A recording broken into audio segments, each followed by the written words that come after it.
dhiyeessa nuun falma isinii falmina obboleessi akka guyyiti si qofaa miti guyyii dhaqamsaa'u hagam takka akka iyyaa ture beekta miti hagam takka akka iyyaa ture guyyidha kanaaf nullee nuun fageessini of qaba bakka bu'aa gujii bakka bu'aa arsii hin godhini kanaaf walii qabsoofna hanqina jiru amma hojjenne hin ulfeeffanna hanqina jiru itti guutannan ijaa galatooma.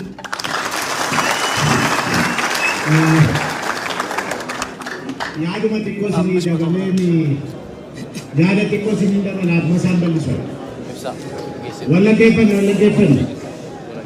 Hojjechuu qabnaa jechuudha. Tokko uummata keenya jidduutti akka wal baratu, akka wal hubatu, akka wal amanu, akka daran cimu irratti hojjechuu tokko sadarkaa uummataa. Kun karoora baafannee paartiin kunis sadarkaa adda addaatti kan hojjetaa deemudha. Hooggansa keessatti wanti hojjetamaa dhufes gaafiilee ka'anis kanarraa dhufaniiti. Kalammataa jaarmoota jidduutti wanni obbo Bokkalaan kaasan jaarmoonni Oromoo tokko dirqama tokko ta'uu qaban. Garuu wal hubannaan, walii tumsuun, walii birmachuun cimuudha qaba. Akkuma agartanii jaarmoota wajjin kaleessa walitti seenneera.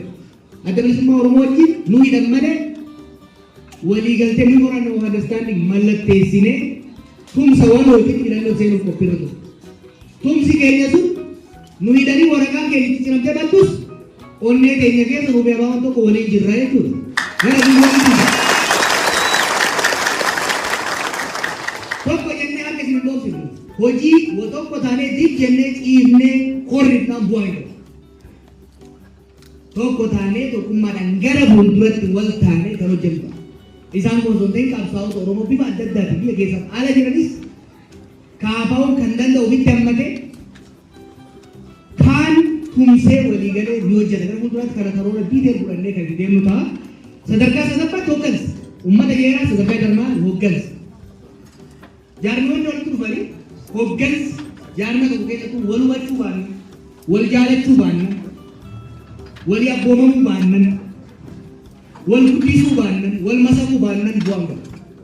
Kanaaf hooggansaa amma filattan kan seentiraal komitees haa ta'u hojii raawwachiiftu akka wal baratu, akka wal simatu, akka wal fudhatu wal irratti hojii guddaa hojjenna torbaanota deema kana keessatti. Tokko kana.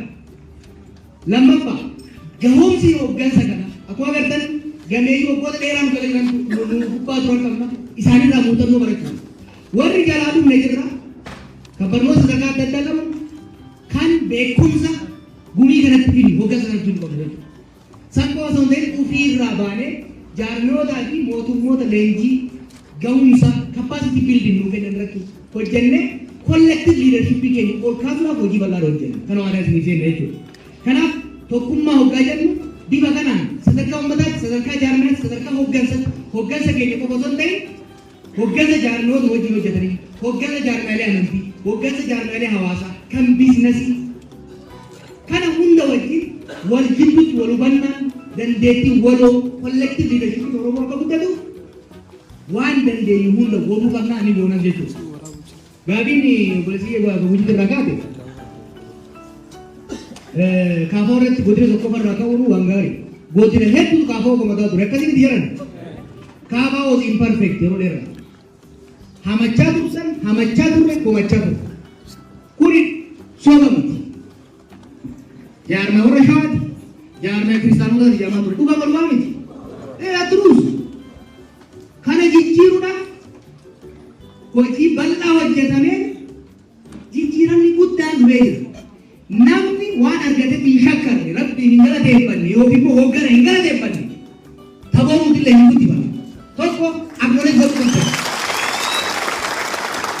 Miseensonni gameeyyii waggaa 25 jaarmaa kana keessa turan dandeettii osoo qaban gahumsa osoo qaban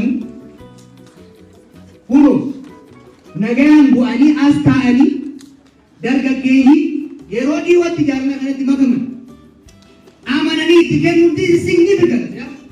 Kun significant jechuudha. Sankofaa miti wal waqarree walitti iyyine probably yeroo duraatiif akka Itoophiyaatti jaarmanii kan hojjete jiru.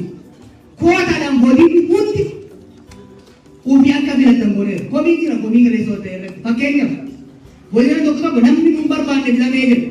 koreen burree godina kan isaan hin barbaadin jedhaneera. Komiin jiru kan isaan barbaadan hameera. Gara koree wajjin wajjin tuttis hogganoonni kun lamaan isaan caalaa kaafaa ofi Oromoo kan beeku waan jiru fakkaatu. Waliin mari'atanii waan hin ta'a jedhan nu dhiyeessaniiru.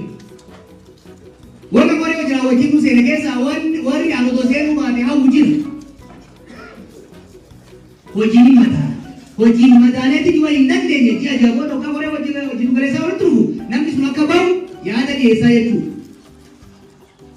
Namni hafe kan barbaadu kan cimaa jedhu immoo kaana jiran. Namni sun immoo daran jabaatee naamusaanis dandeettii isaa guddifatee koree wajjin galeessaa keessatti warra jiran kana caalee yoo naanii yaate marsaa itti hawwatu koree wajjin galeessaa akka seenu irratti hojjetaa jechuudha. Wanni fudhatame walitti iyaan dhabe dhugaan hin jiru. Kana gootan malee isin dhiibna. Wayyaanee hin dandeenye, bilchiginaa hin dandeenye. Hin dandeenye. Never threaten Oromo. Never. Yoo kana gootan malee an mataa kiyya. Ergan beeyyu kaafaa oo keessa yoo baate kana sii goona. Kana gootu malee akka sii goona. Dibbin jennee duuna malee waan itti amanne irraa utuu hin deebiin. Nagaa abaa walakkaa ol fudhatee bilchiginaa abaa diiguu hin dandeenye. Abaa diigameera? Hin diigamu. Hin diigamu. Komii asirraa qabu, komii duubarraa qabu, kan macharraa qabu, kan gujiirraa qabu, kan boorarraa qabu hin dhaggeeffatu. Waliin mari'atu hin sirreeffatu.